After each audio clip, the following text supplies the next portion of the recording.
Alors, on va parler de Harry et Meghan. En fait, comme je regarde vraiment très rarement la télévision, depuis déjà un certain temps, je savais même pas que le prince Harry allait se marier jusqu'à il n'y a pas très longtemps où j'ai été contactée par des magazines People pour envisager certaines collaborations pour faire des analyses du couple. Ok, super. Eh bien, en fait, donc voilà, j'ai regardé ce couple, ils sont très beaux, et puis on se dit que c'est un véritable conte de fées quelque part, que d'épouser un prince quand on est roturière, et donc la question se pose, mais est-elle vraiment amoureuse au final, hein? Voilà, est-elle vraiment amoureuse?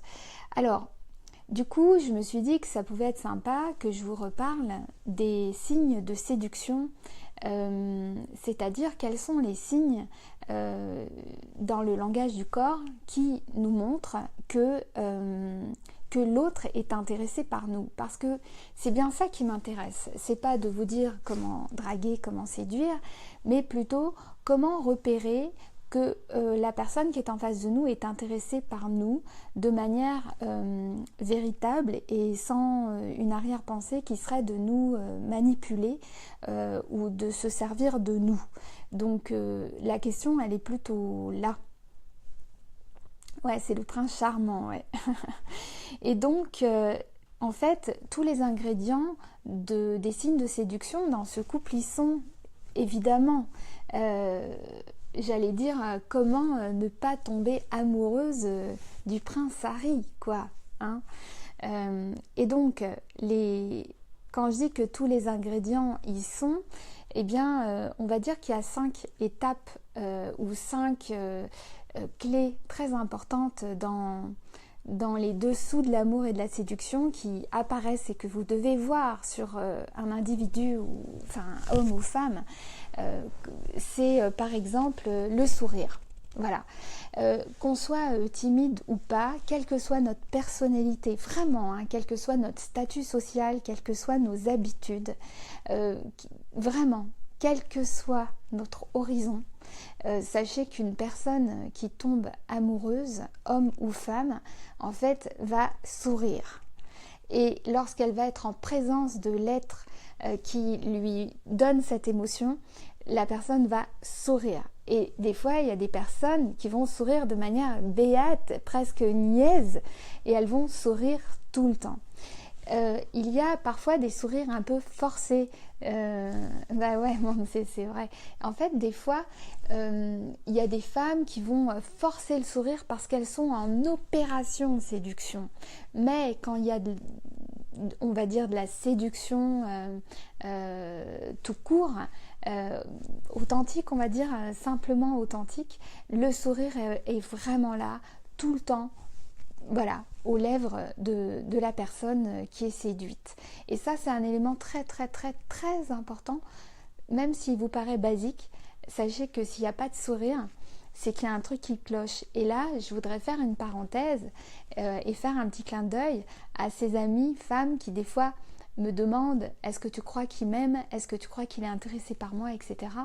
Enfin, c'est dans le cadre de nouvelles rencontres, d'accord?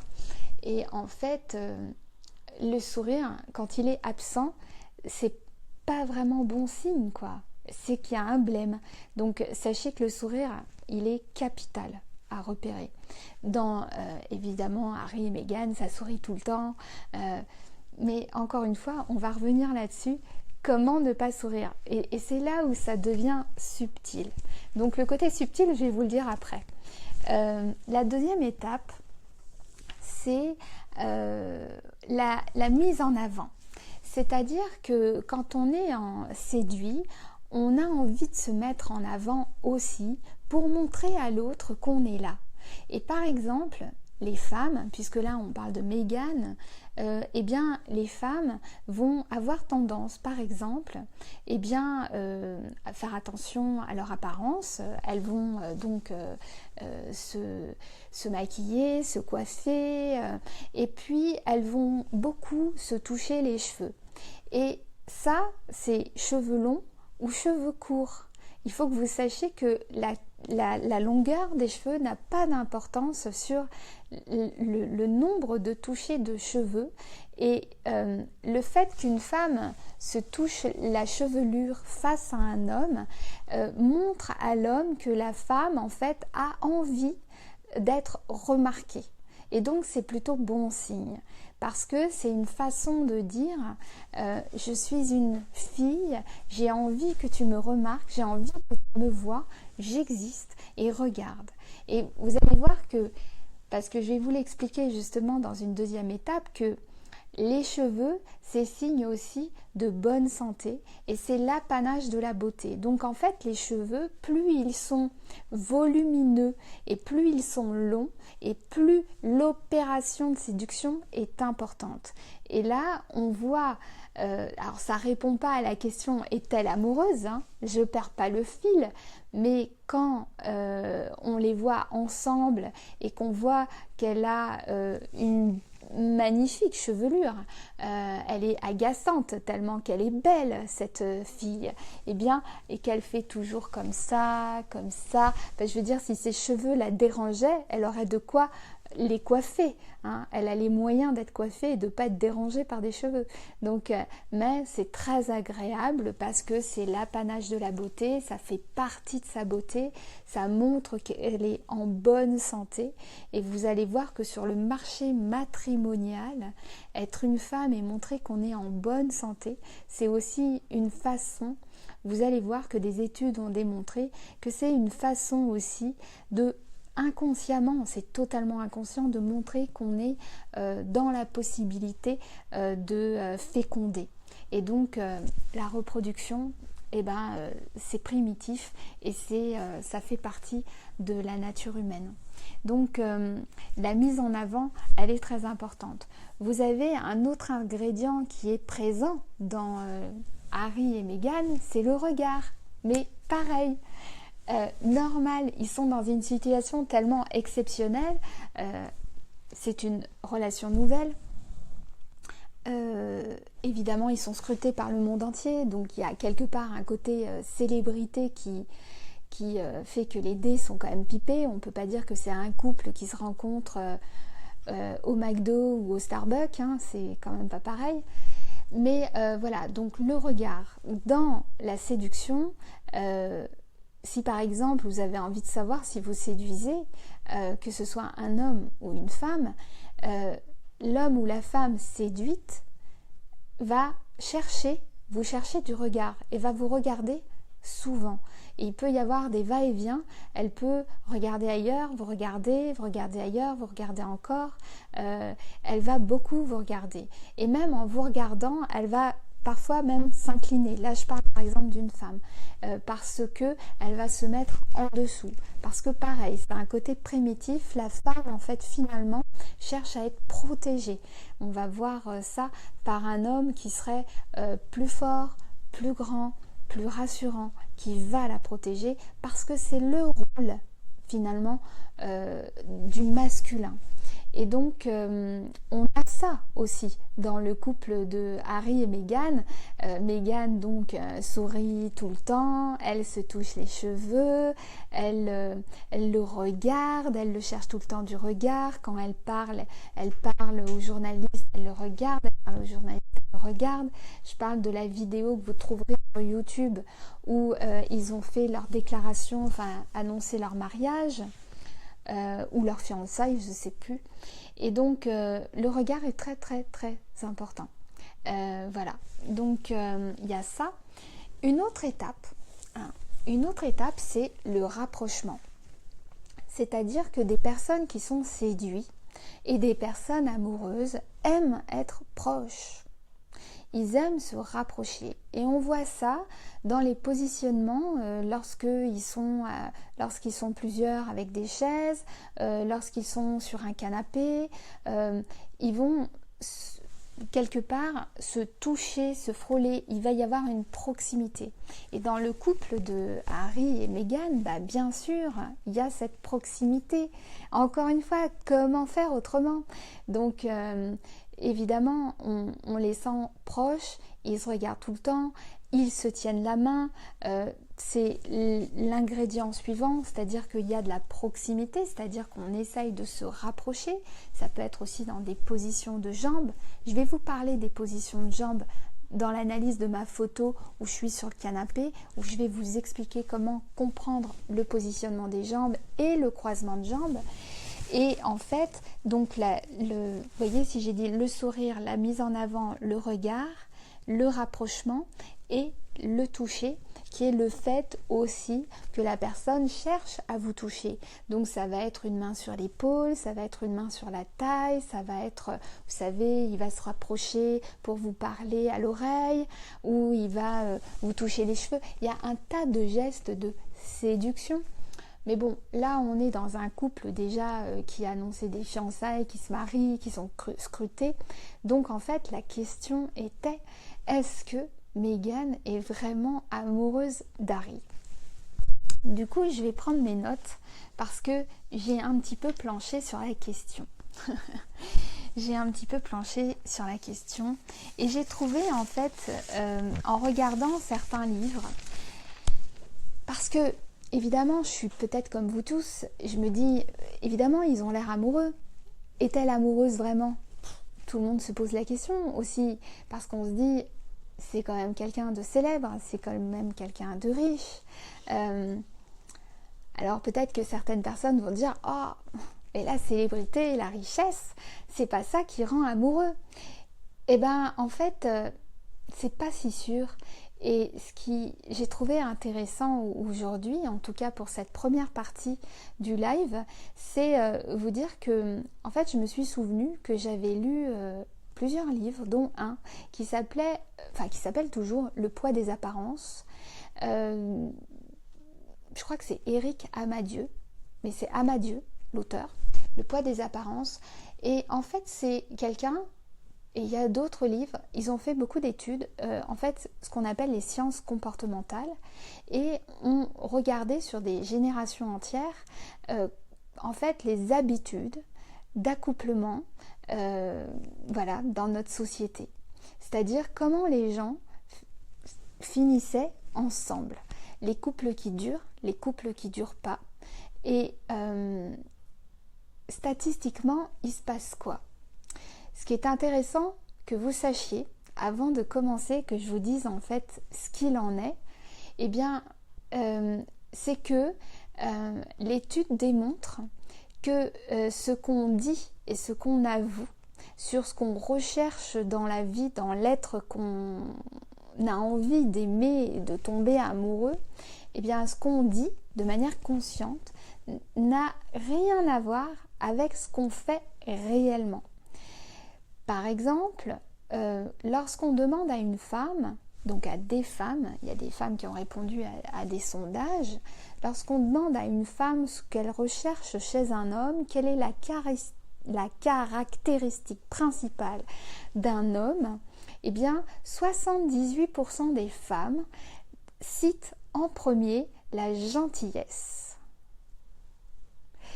La gentillesse, ensuite vient l'humour, et en fait, il faut que vous sachiez que la beauté est citée que par 8% des femmes.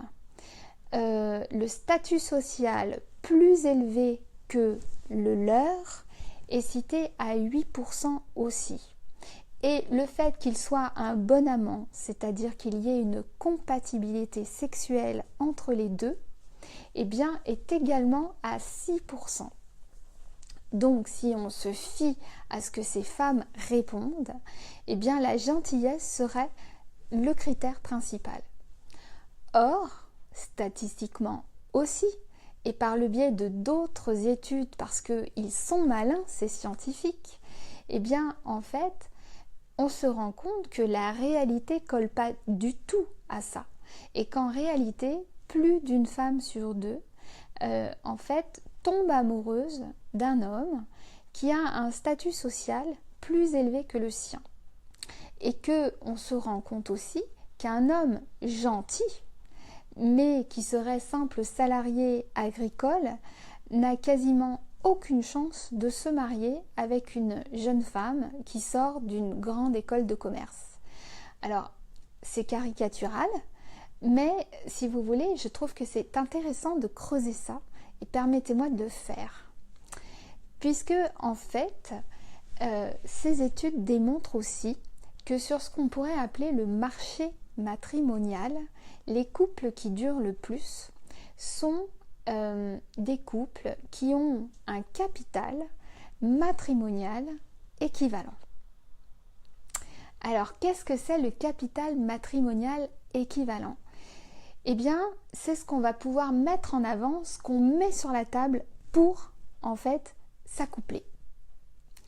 Et ce qui est très intéressant à savoir, c'est que si l'homme et la femme recherchent un partenaire qui a un capital équivalent, eh bien, les valeurs de ce capital ne sont pas du tout les mêmes qu'on soit un homme ou qu'on soit une femme.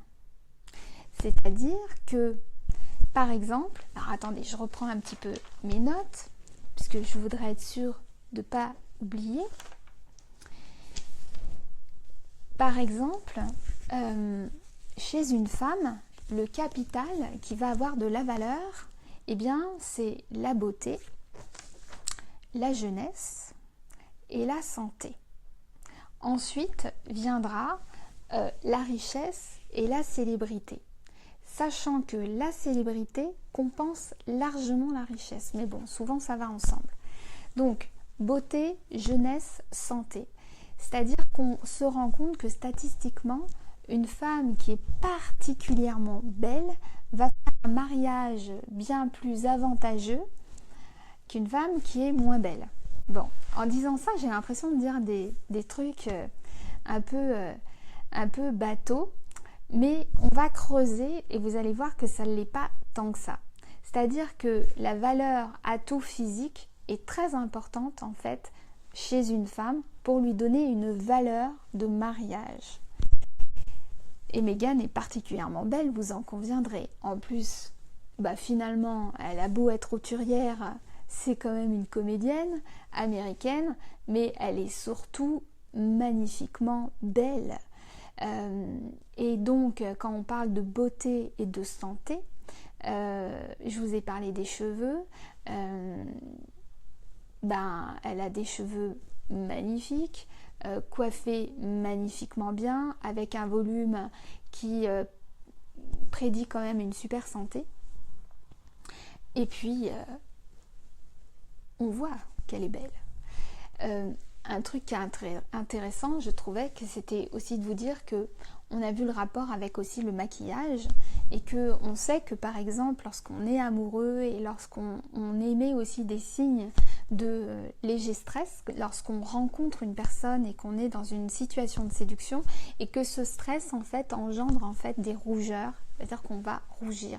Mais ce qui est intéressant aussi, c'est de voir que sans le savoir, au fil des générations, les femmes, nous nous maquillons et nous nous mettons du blush pour avoir bonne mine, mais en réalité c'est pour imiter en fait ces signes de séduction, parce que en fait en traitant notre peau, ça nous rend plus belle, ça nous rend plus séduisante. Donc parce que ce sont des signes qu'on émet de manière automatique lorsqu'on est séduit. Donc je trouvais ça intéressant. Et puis l'homme, c'est quoi son capital, la valeur de son capital sur le marché matrimonial? Eh bien, en fait, c'est pas du tout la beauté. C'est pas vraiment le fait que ce soit un homme beau qui est important. La première valeur, la plus importante pour être sur le marché matrimonial, et c'est pas moi qui le dis, c'est le statut social, la puissance et la richesse. Je répète, statut social, puissance, richesse. La puissance va avec la célébrité, d'accord? Donc statut social, il est prince. Puissance, la célébrité maximale. Richesse, je pense qu'il n'est pas pauvre. Et donc, tout ça, c'est parce que ça a un attribut de valeur sécurité et que les femmes recherchent aussi la valeur sécurité. Et donc, quand je vous demandais de manière sympathique, est-elle vraiment amoureuse? Probablement que oui. Probablement que oui, parce que, en fait, comment ne pas tomber amoureuse pendant un instant T qui va durer un certain temps, on leur souhaite le plus longtemps possible, lorsque, au final, de manière inconsciente, ce couple répond complètement à tout ce que on sait dans les sciences comportementales des valeurs de chacun. C'est-à-dire qu'elle est la caricature même de la femme idéale, il est la caricature même de l'homme idéal. C'est-à-dire qu'en fait, un homme finalement puissant, riche et célèbre, eh bien, a une valeur, en fait, ça remplace la jeunesse et la beauté. Donc, en fait, les hommes, mais vous avez qu'à regarder, je ne sais pas moi, je pense à Gainsbourg ou à Eddie Barclay. Je vais m'arrêter là pour citer en fait des personnes qui ont eu des magnifiques femmes. Est-ce que par exemple, que ce soit Gainsbourg ou que ce soit le prince Harry, est-ce que Meghan serait tombée à la renverse s'il vendait des chaussures dans un magasin? C'est un truc qu'avait demandé d'ailleurs Jean-Jacques Goldman. J'étais fan de Jean-Jacques Goldman. Et je me souviens que lors d'une rare interview qu'il avait faite, il y a vraiment très très longtemps, je me souviens qu'il disait, on lui demandait de réagir sur le fait que des femmes tombaient dans les pommes lorsqu'il était à proximité. Et en fait, il disait, mais vous savez, quand je vendais des chaussures chez Bata, personne ne tombait dans les pommes. Et ouais, parce que en fait, c'est pas une question de beauté. C'est-à-dire qu'en fait, les hommes qui sont riches ou les hommes qui sont célèbres, et souvent ça va avec, c'est puissance, c'est célébrité et richesse, tout ça, ça va avec souvent, eh bien, en fait, n'ont pas besoin d'être beaux. Et c'est pour ça, souvent, que ces hommes-là ont des femmes belles. Parce que, à l'inverse, les femmes belles n'ont pas forcément besoin d'être intelligentes et riches. Je fais rapide, mais c'est intéressant. Si ça vous intéresse, sachez que il y a des livres. Il y a un livre qui s'appelle Pourquoi les femmes des riches sont-elles belles? Et puis il y a aussi le livre Le poids des apparences. Bonjour à celles et ceux qui sont arrivés comme Sophie et Angélique. J'espère que vous allez bien les filles. Sophie, ta fille est magnifique, je la vois sur les réseaux sociaux et je la trouve à croquer, je voulais te le dire. Donc, le poids des apparences, c'est un petit peu... il n'est pas très épais, il y a beaucoup de chiffres, mais voilà, je trouve que ça peut être sympa. Et donc, bien entendu, là pour le coup, j'avais proposé à certains d'entre vous un e-book gratuit qui fait une dizaine de pages, hein. C'est loin d'être de la littérature, mais ça a le mérite de vous donner en fait tous les signes que vous pouvez repérer et que vous devez repérer. C'est pas que vous pouvez, c'est que vous devez repérer tous ces signes-là que je vous expose dans ce petit e-book gratuit qui s'appelle Les Dessous de la séduction et dont le lien va arriver dans les commentaires par le biais de mon nom. Je crois que Cyril va vous le communiquer en fait. Et en fait, c'est un livre gratuit que vous pouvez prendre. Je l'avais promis un jour dans un live où j'avais fait le non-verbal et la séduction.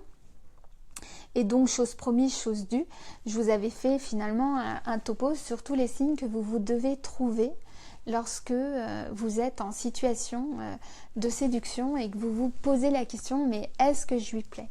Et sachez que j'ai décidé